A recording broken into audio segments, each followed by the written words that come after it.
Hello friends, అందరికీ నమస్కారం. Friends, ఈ వీడియోలో కేంద్రం నుంచి ఇప్పుడిప్పుడే దేశవ్యాప్తంగా ఉన్నటువంటి రైతులందరికీ ఊహించని శుభవార్త అయితే వచ్చిందండి.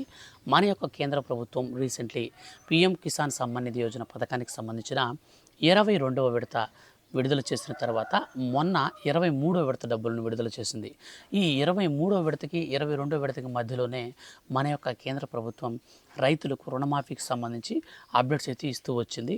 ఇప్పుడు తాజాగా ఈ యొక్క అప్డేట్ని మనకు శుభవార్త రూపంలో అయితే మార్చి చెప్పడం జరిగింది. సో మన యొక్క కేంద్రం నుంచి రైతులకు సంబంధించిన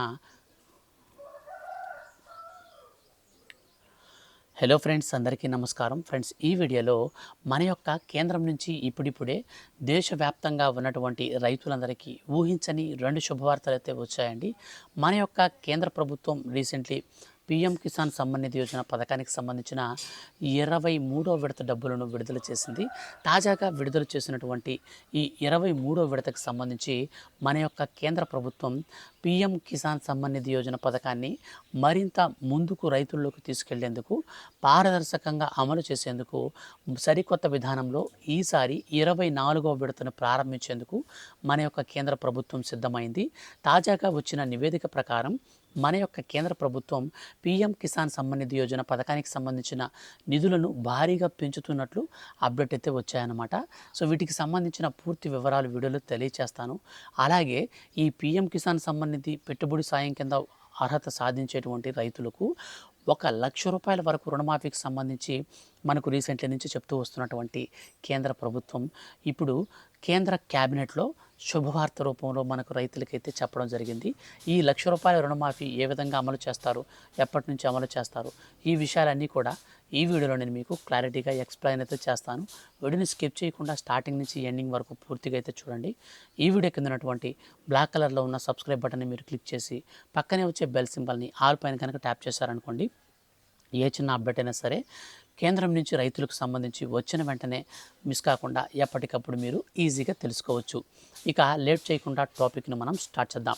ఫ్రెండ్స్, మన యొక్క కేంద్ర ప్రభుత్వం ఎంతో ప్రతిష్టాత్మకంగా అర్హత కలిగినటువంటి ప్రతి ఒక్క రైతుకి నేరుగా ₹6,000 చొప్పున పీఎం కిసాన్ సమ్మాన్ నిధి యోజన పథకాన్ని ప్రారంభిస్తూ వస్తుంది. ఏడాదిలో ₹6,000. ఈ ₹6,000ని 3 సమాన వాయిదా పద్ధతిలో ఒక్కొక్క రైతుకి మనకు అంటే ప్రతి 3 నెలలకి ఒకసారి 4వ నెలలో నేరుగా ఖాతాల్లోకైతే డబ్బులు విడుదల చేస్తున్నారు.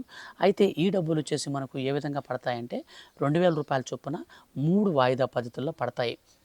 ఈ డబ్బులు నేరుగా అర్హుల ఖాతాలలోకి మాత్రమే రావడం జరుగుతుంది. అందుకోసం కేంద్ర ప్రభుత్వం ప్రతి విడతకి మధ్యలో కొన్ని రకాలైనటువంటి కొత్త రూల్స్ని అర్హుల జాబితాలలో చేరుస్తూ ఉంటారు.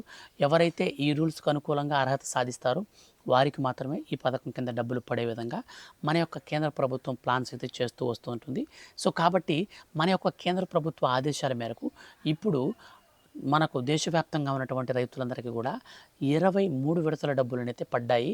2019 నుంచి ఈ పథకం అయితే మనకు ప్రారంభించడం జరిగింది. 2019 ప్రధానమంత్రి నరేంద్ర మోడీ గారు లాంఛనంగా పీఎం కిసాన్ సమ్మాన్ నిధి యోజన పథకాన్ని స్టార్ట్ చేశారు. ఈ పథకం కింద ఇప్పటి వరకు చూస్తే 23 విడతల డబ్బులను మన యొక్క కేంద్ర ప్రభుత్వం అయితే వేసింది. అంటే దాదాపు ఒక్కొక్క రైతుకి ₹46,000 వరకు రైతుల ఖాతాల్లోకి వచ్చింది. ఈ డబ్బులతో పాటు మన యొక్క కేంద్ర ప్రభుత్వం అనర్హుల నుంచి డబ్బులను కూడా రికవరీ అయితే చేస్తుంది. ఈ యొక్క విషయాలన్నీ పక్కన పెడితే ఇప్పుడు తాజాగా కేంద్ర క్యాబినెట్లో మన యొక్క కేంద్ర ప్రభుత్వం ఒక శుభవార్తనైతే అందించింది. అందులో భాగంగా ఇప్పుడు పీఎం కిసాన్ సమ్మాన్ నిధి పథకానికి సంబంధించి ఇస్తున్నటువంటి ₹6,000 పెట్టుబడి సాయాన్ని డైరెక్ట్గా మనకు ₹8,000 పెంచుతూ కేంద్ర ప్రభుత్వం ఉత్తర్వులు జారీ చేసింది. కేంద్ర ప్రభుత్వ ఆదేశాల మేరకు ఇప్పుడు దేశవ్యాప్తంగా ఉన్నటువంటి రైతుల ఖాతాలలోకి 24వ విడత కింద ₹8,000 వరకు అయితే ఖాతాల్లోకి వస్తాయి. సో ఇది ఎలా వస్తుందంటే ఇప్పుడు 3 నెలలకి ఒకసారి మనకు డబ్బులు అయితే వస్తాయి. గతంలో మనకు 4 నెలలకి ఒకసారి అయితే ఇచ్చేది. ఈ పెంచినటువంటి డబ్బులు 3 నెలలకి ఒకసారి ఇస్తే 4 దఫాలుగా, ప్రతి దఫాలో కూడా సమాన వాయిదా పద్ధతిలో ₹2,000 చొప్పున నేరుగా మనకు ఒక ఏడాది కాలంలో 1 ఎకరా పొలం నుంచి 5 ఎకరాల మధ్యలో పొలం కలిగినటువంటి ప్రతి ఒక్క రైతుకు కూడా మనకు నేరుగా ఖాతాలలోకి 8,000 రూపాయల చొప్పున ఏడాదికైతే వస్తాయి. సో దీన్ని ప్రారంభించేందుకు మన యొక్క కేంద్ర ప్రభుత్వం లాంఛనంగా వచ్చే నెల 3వ వారంలో అయితే దీన్ని ప్రారంభించడానికైతే శుభవార్త అయితే అందించబోతుంది. ఎందుకంటే ఇప్పటికే రైతులకు వారి యొక్క వ్యవసాయ పనులు అయితే స్టార్ట్ చేశారు.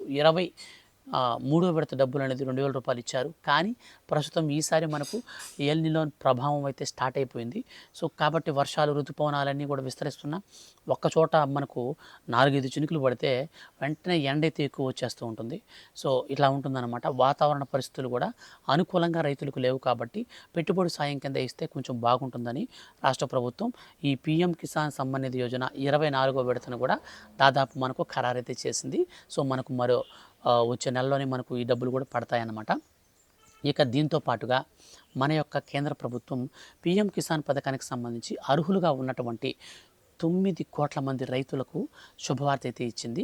ఎవరైతే 5 ఎకరాల కంటే భూమి తక్కువ ఉంటుందో అటువంటి వారిని పరిగణలోకి తీసుకొని మన యొక్క కేంద్ర ప్రభుత్వం రైతులకు ఈసారి కరువు పరిస్థితులు వచ్చేటువంటి అవకాశం ఉంటుందని, మరియు వాటితో పాటుగా ఈ హర్ముజ్ జలసంధి వల్ల చాలా ఇబ్బందులు తలెత్తుతున్నాయి ప్రతి దేశానికి కూడా. వాళ్ళు అక్కడ చూడండి మిడిల్ ఈస్ట్లో 2 దేశాలు కొట్టుకుంటుంటే ఇక్కడ మనకు యూరియా కొరతలు, ఎరువుల కొరతలు అయితే వచ్చేస్తాయి. ఎందుకంటే మనం బయట నుంచి దిగుమతి చేసుకోవాలి. గ్యాస్ కూడా మొన్న రీసెంట్లీ ఏం జరిగింది, అక్కడ శాంతి ఒప్పందం జరిగి మనం షిప్పులు అయితే పంపిస్తామని చెప్పిన తర్వాత వీళ్ళు వేరే ఒక నౌక మీద దాడి చేశారు. వేరే దేశానికి సంబంధించినటువంటి వెనుజులా ఏదో దేశం అది. ఆ వెనుజులా దేశానికి సంబంధించి ఒక నౌక మీద ఇరాన్ అయితే దాడి చేసింది. వెంటనే మళ్ళీ ఆ సీజ్ ఫైర్ ఒప్పందం అనేది కుదుర్చుకున్న తర్వాత కూడా వెంటనే మనకు అమెరికా తిరిగి దాడి అయితే చేసిందనమాట. వీళ్ళ యొక్క ఇరాన్ యొక్క స్థానిక స్థావరాల మీద దాడి చేసింది. అంటే మాట ఇచ్చి కూడా నువ్వు ఎందుకు దాడి చేసావు అని చెప్పేసి ఇట్లా మళ్ళీ ఈగో సట్ అయ్యి సో మళ్ళీ యుద్ధాలు అయితే ప్రారంభించారు. సో ఇప్పుడు కొన్ని పరిస్థితులను బట్టి ఈ హర్ముజ్ జలసంధి ఒక్కోసారి ఓపెన్ అవుతుంది, ఒక్కోసారి క్లోజ్ అవుతుంది. ఎరువులు మాత్రం ఈసారి కొంచెం మనకు తక్కువగా వచ్చే అవకాశం ఉంటుంది. కాబట్టి మనకు ఈసారి కొంచెం పంటలు అనేది అత్యధిక దిగుబడి అనేది కొంచెం తక్కువే ఉంటుంది. ఈ యొక్క పంట దిగుబడిని పెంచడం కంటే కూడా రైతులకు రుణమాఫీ చేస్తే వాళ్ళు ఎలాగో రుణాలు తీసుకుని ఉంటారు. ఆ రుణాలని సకాలంలో తిరిగి చెల్లించే నమ్మకమైన రైతులకు ₹1,00,000 వరకు రుణమాఫీ చేస్తే వారిని ఆర్థికంగా కొంచెం హెల్ప్ అయితే వాళ్ళకి చేసినట్టు ఉంటుంది. వారిని ఆర్థికంగా బలోపేతం చేయడానికి ఉపయోగపడుతుందని మన యొక్క రాష్ట్ర మరియు కేంద్ర ప్రభుత్వాలు కలిపి ఈ నిర్ణయానికైతే వచ్చాయి. అయితే ఈ నిర్ణయంలో భాగంగా రాష్ట్ర ప్రభుత్వాలు తమ యొక్క పాత్రను ఏ విధంగా పోషిస్తాయి అంటే, అర్హులను గుర్తించే పనులు రాష్ట్ర ప్రభుత్వాలు సీరియస్గా కేంద్ర ప్రభుత్వ ఆదేశాలకు అనుకూలంగా ఇచ్చిన మార్గదర్శకాలకు ప్రవేశపెట్టి అర్హులను ఫిల్టర్ చేస్తాయి. ఈ అర్హుల ఖాతాలలోకి కేంద్ర ప్రభుత్వం 4 దఫాలుగా అయితే రుణమాఫీ డబ్బులు అయితే విడుదల చేస్తారు. సో మనకు 4 దఫాలుగా ఎందుకు చేస్తారంటే, కేంద్ర ప్రభుత్వం డబ్బులు అయితే విడుదల చేయాలి కాబట్టి 9 కోట్ల మందికి ఒకే దఫాలో ₹1,00,000 లెక్కన పెడితే ఇంకా ఆలోచించండి 9 లక్షల కోట్లు కావాల్సి వస్తుంది. సో కేంద్ర ప్రభుత్వానికి బడ్డం లేకుండా మనకు ప్రతిసారి కూడా 25,000 రూపాయల చొప్పున ఒక్కొక్క రైతుకి 4 దఫాలుగా, తొలి విడతలో 25,000, రెండో విడతలో 25,000, మూడో విడత మరియు 4వ విడతలో కూడా 25,000 చొప్పున మొత్తంగా ఒక రైతుకి ఒక ఏడాది కాలంలో. సో బాగా గుర్తుపెట్టుకోండి, మనకు ఆర్థిక సంవత్సరం 2026 మనకు మార్చి నుంచి ప్రారంభమైంది. ఏప్రిల్ 1వ తారీఖు నుంచి కొత్త సంవత్సరం స్టార్ట్ అయిపోతుంది. మార్చ్ టు మార్చ్ ఉంటుంది కాబట్టి మనకు ఫైనాన్షియల్ ఇయర్ అనేది. ఈ ఫైనాన్షియల్ ఇయర్ కాలంలోనే రైతులకు ₹1,00,000 వరకు రుణమాఫీ చేయాలని కేంద్ర ప్రభుత్వం భావించింది. అయితే ఈ 9 కోట్ల మందిలో కూడా చాలామంది అనర్హులు ఉన్నట్లు కేంద్ర ప్రభుత్వం మనకు గుర్తించింది. ఈ కేంద్ర ప్రభుత్వం గుర్తించినటువంటి ఆదేశాలకు అనుకూలంగా రాష్ట్ర ప్రభుత్వాలు కూడా ఇప్పుడు తాజాగా విడుదల చేసినటువంటి నివేదిక ప్రకారం అర్హులకు మాత్రమే ఈ యొక్క రైతు రుణమాఫీని అయితే చేయాలని మన యొక్క కేంద్ర మరియు రాష్ట్ర ప్రభుత్వాలు స్పష్టం చేశాయి. ఎవరైతే అనర్హులు ఉంటారో వారి దగ్గర నుంచి ఇప్పటికే పీఎం కిసాన్ సమ్మాన్ నిధి నిధులను కూడా రికవరీ చేసే పనిలో భాగంగా కేంద్ర ప్రభుత్వం సరికొత్త విధానంలో రూల్స్ని అయితే మార్పులు చేర్పులు చేస్తూ ఉంది. ఇక మన యొక్క కేంద్ర ప్రభుత్వ ఆదేశాల మేరకు తాజాగా మనకు వచ్చే నెల 3వ వారంలోనే ఈ పథకాన్ని అయితే ప్రారంభించబోతున్నారు. ఈ పీఎం కిసాన్ సమ్మాన్ నిధి యోజన డబ్బులు పెంపుతో పాటు రుణమాఫీకి సంబంధించి కూడా శుభవార్త మనకు ఆ రోజునైతే ఉండబోతుంది. సో ఈ మధ్యలో వీటికి సంబంధించి రూల్స్ మార్చిన, అర్హత ప్రమాణాలు ఏమైనా సరే మనకు మార్పులు చేర్పులు చేసినా, లేక పథకాన్ని అమలు చేసే పర్టికులర్ డేట్ కనుక అనౌన్స్ చేసినా మిస్ కాకుండా ఉండాలనుకుంటే వెంటనే సబ్స్క్రైబ్ చేసుకుని పక్కనే వచ్చే బెల్ సింబల్ని ఆల్ పైన ట్యాప్ చేయండి. ఇలాంటి మరిన్ని లేటెస్ట్ అండ్ అప్డేట్స్ కోసం రెగ్యులర్గా మీరు మన ఛానల్ని వాచ్ చేస్తూ ఉండండి. Thank you for watching.